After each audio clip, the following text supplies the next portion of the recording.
Okay, so I want to talk to you a little bit about the work that PASS are doing, and especially around community-led planning and places. So this is who we are. We're a charity as well as a social enterprise. We have been working for over 20 years, 25 years, to help individuals and community groups to get involved in the planning system in a, I would say, in a positive and active way. As I said, we are volunteer-led, we're impartial, independent, which is very important in a system such as planning. And we offer 4 key services: a free advice service, skills training, that's for elected members, that's for community groups, for younger people. We work especially in schools. We're providing a very inclusive bottom-up approach to planning, and of course, more recently, local place plans, which we have been involved in Applecross. So over the last 12 months, our volunteers, as 400 across Scotland, have given about 3 years worth of time and helping with their skills and experience.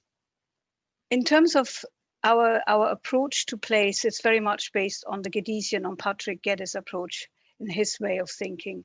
Patrick Geddes is often coined as the first town planner. He was born in Scotland. He worked across Japan, India, many other countries. And he's very well known, not so much known in Scotland, unfortunately, but we have now got a Geddes Centre, and hopefully his legacy will become much more widely approached. So what we're doing is, with regards to town planning, we're always seeing the connecting pieces. Just like he said, it's place, it's work, and it's folk. And you have to be, in order to be successful, it has to be folk planning. So it's with people, for people, and it's got to be together. So this holistic approach to place that underpins our work is very much, again, it's about think global, but act local. And that's a phrase that Geddes coined many, many years before we talked about sustainability and about local place plans and so on. So he really could understand the connection. So by aligning international, national and local agendas for a more inclusive, participatory and holistic approach, we are creating the kind of places that people would like and want to see and should be having. In Scotland, we most recently adopted a place principle, which recognizes that place is not just about buildings and infrastructure, but is also about aligning the services that people need in where they live and work. And that's becoming even more important during this current phase that we're all living in. So the place principle is very much alive now. In Scotland also, obviously, the Sustainable Development Goals have been adopted, but in particular, the United Nations Convention on the Rights of the Child, which has now got into Scots law, which says that children and young people must be involved in decision that affects them. And again, that's particularly true of planning and placemaking. Thank you. Next slide, please. So what we have at the moment, we have a planning system that is undergoing huge amount of change. And I would say it becomes much more bottom up, more holistic, and I would say also much more inclusive. So some of the key changes that have been introduced, and this is just now starting, the final details are coming through as we go through the next few months, and the final adaptation will probably take place sometime in the summer of 21.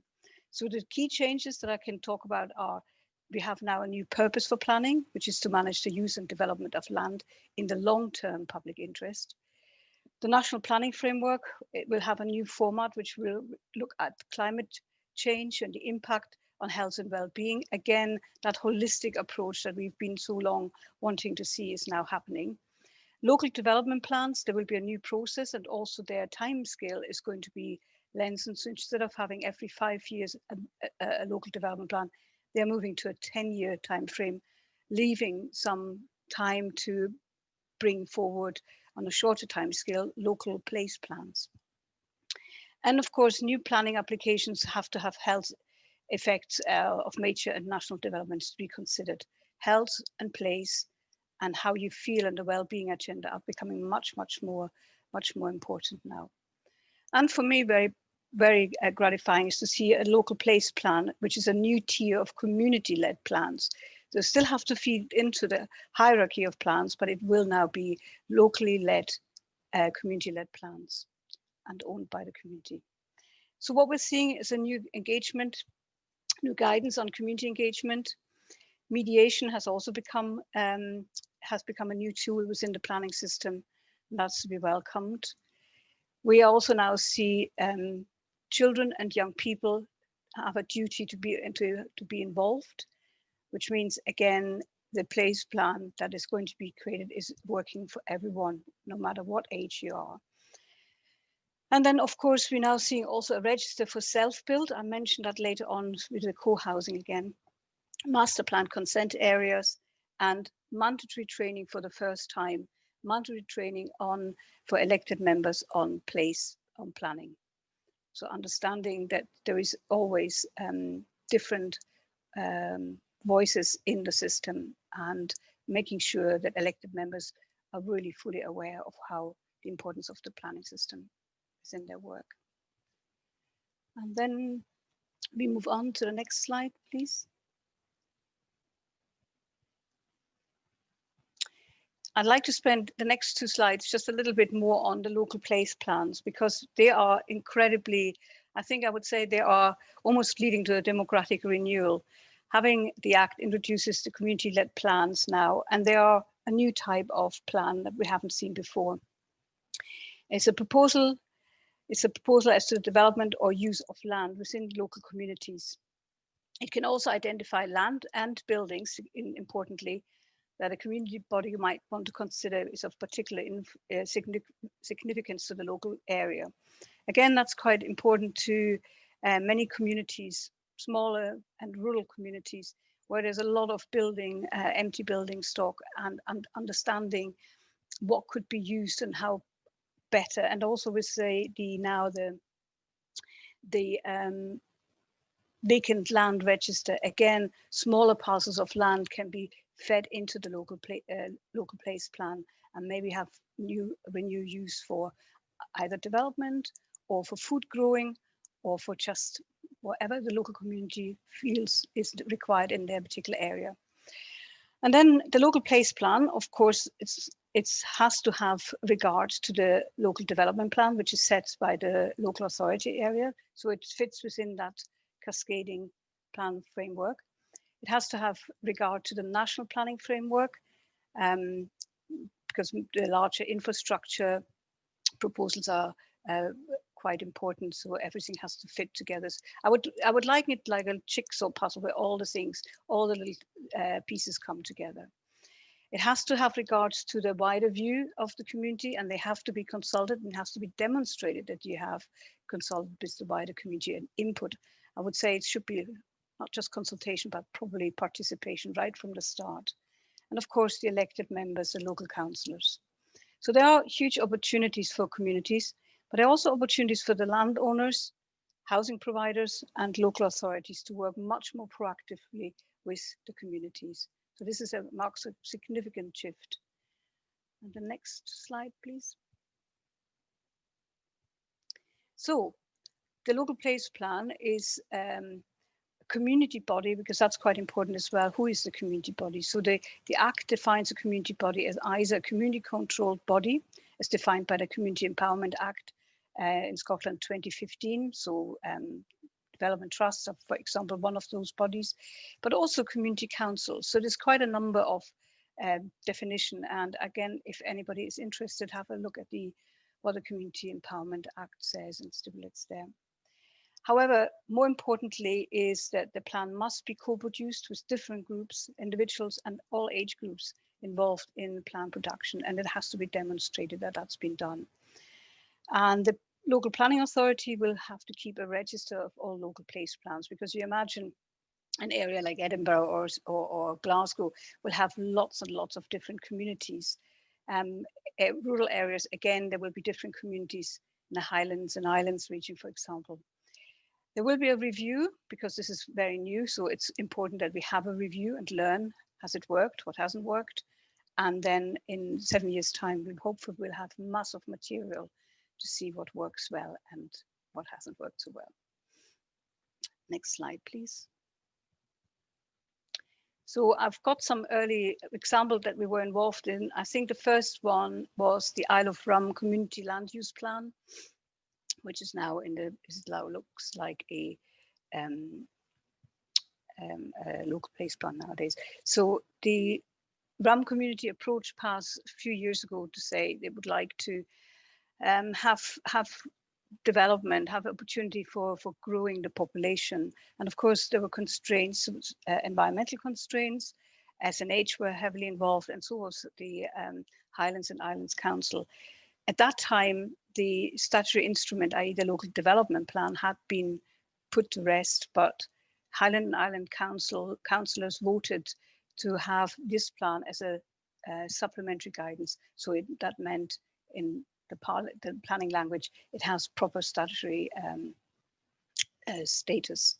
And of course, more recently, the Applecross Community Land Use Plan, which was very, a very interesting and really involved project. And I really like that one. And anyone who wants to look at our the various place plans, they are on our website for further information. But this was particularly heartwarming, I have to say, this Applecross Community Plan. Thank you.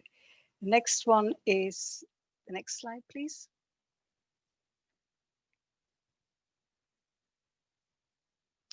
I wanted to bring this in because we often talk just about land and the use of land. And I know this is in New Haven, a part of Edinburgh. Well, the reason I was really interested in that is because we helped this community to, for the first time, look at intergenerational activities between young people and older communities, bring them all together and have a multi-generation centre. And this is part of a Victorian primary school that will become vacant and subject to asset transfer. Now, these buildings exist all over Scotland, and I just wanted you to think perhaps a thought that it doesn't always have to be just land. It can also be buildings that can be really, really important for sustainability and better use of our resources, because we have got, I think in Scotland, over 35,000 empty buildings, and instead of rebuilding and using natural, so we say resourcing, it would be better used to actually refocus our issues there. So that was successful, and the group at the moment is waiting to get funding from the Scottish Land Fund, having amassed the evidence that they have worked with all the communities on that. And I hope we're seeing many more of these intergenerational projects. Can I have the next slide, please? Thank you. The other aspect for us is also very important to help communities such as co-housing. We know, apart from sustainability in terms of our carbon footprint, we also need to think differently about how we live and longer house for longer people who are growing much, much older. Every child born today has the opportunity to live to 100 years old. We often think of older people as frail or infirm, but I think in recent years you have heard probably how much more active older people live. And of course, we need to think about a socially responsive housing, not just building houses, but actually thinking of homes. And there's a huge opportunity again in rural areas, just like there is in city centres, around co-housing, where intentional communities come together, communities that want to live together and have a new kind of social impact. Now, often people are saying that co-housing is a continental approach, and it's often quoted that Denmark was the first. But if I was to tell you that it's actually the first was in 1939 in Camp Hill in Scotland, I think we could have done much, much more, much longer if we hadn't lost a little bit the way we are delivering our communities. So I think innovation in housing delivery, it's now time that we're rethinking how we do our housing-linked policy. Co-housing certainly should have a real room there. Okay. Can I have the next slide, please? Thank you. And then I just want to quickly talk to you about transport. Transport is obviously a very, very, shall we say, has a big impact on our environmental choices. We are just being given some funding to work with 10 communities across Scotland, 10 local authorities across Scotland, especially economically disadvantaged and isolated communities in urban and rural areas. And the reason is really to look at modal shift. How can we have modal shift if we don't have the opportunities that will allow for a modal shift to take place? So we also felt that because of the local place plan, communities themselves can think not just about buildings, not just about land, but also how they would like to go about in place. During the pandemic, and especially in the beginning, the first wave, what we all witnessed was much more a greater use of our spaces, of our streets, by children suddenly cycling, by feeling freed up to do so. So I think what we want to do is to, by utilizing the place standard, to actually start a conversation around place and an emphasis on how we move around. And also we have currently establishing a network of community facilitators to raise the awareness, especially with the elected members who will have to sign off the local place plan, but for them to understand better about community-led sustainable transport. Really important, and not only in terms of cycling or walking, but also community buses. And there's many, many other initiatives. For example, one of the areas we work are community nurses who have been given, instead of their having access to cars, they're actually getting access to electric bikes. And so that again gives them the opportunity to go about. And there's a currently a pilot being undertaken in Scotland on that. So again, I think we want to make sure that transport and the way we use our land and the way you use our building all has an impact on our sustainability. Could I have the next slide, please? Again, this is all about, as I mentioned before, our inclusive approaches to placemaking. It's about people, and it's about all people, whether it's young, whether it's older generation, whether it's the Gypsy traveller communities. It is everyone that lives and works in Scotland. So it has to therefore, to be truly inclusive, we have to go the extra mile and go that, reach out and really work with everyone so that all the voices are heard. Okay. Could I have the next slide, please? I mentioned this already, that the rights of the children now being involved in placemaking, which is very good. But for me, it's also important because we feel that planning is often, because it's one of these, the planning system obviously is quasi-political. It's the elected members that will take the final decision. So understanding how the civic structure works is just as vital as understanding how placemaking and decision-making works. So therefore, I think by bringing young people together into the system, we will remove some of the systemic barriers that we've seen for far too long, where the system was very one-sided. And yeah, hopefully the next slide, please.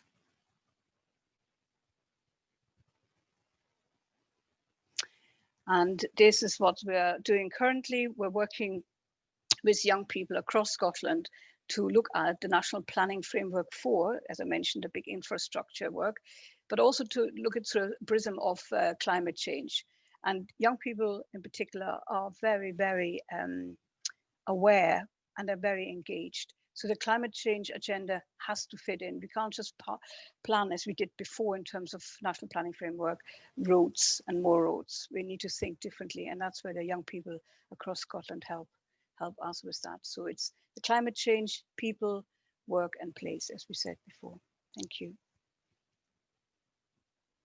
And the next slide.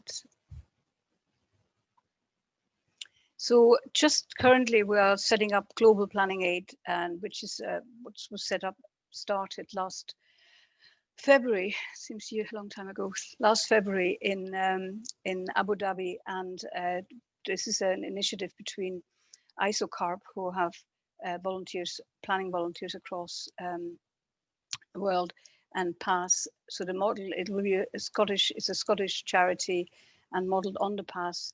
And it will really look at sustainability and communities. Again, we are starting off in the pilot project is in Banjul in the Gambia. And it was UN Habitat and WHO coming together to say we need to, rapidly urbanizing, developing countries need to have their citizens involved in planning. So it's really a worldwide movement now, starting to see and making those connections that we all, this is one planet, and therefore our choices that we make have an impact elsewhere. And please, the next slide. Yeah. So what I was wanting to finish off with, it's really the reevaluation of our experience of place, because it's without a doubt that this pandemic that we're living through right now is changing the experience of place in a huge way. And one of the things, of course, is the experience that we have in terms of nature and place. When the pandemic started, I think a lot of people talked about suddenly the birds and the nature and everything else. And there was a new awareness of that, but also the impact on mental and physical health and well-being. We can't have place in isolation. It's not just wonderful buildings. It's not just about how we go about. It is the impact that a place has. And of course, the pandemic has also shown the inequalities of health and other outcomes.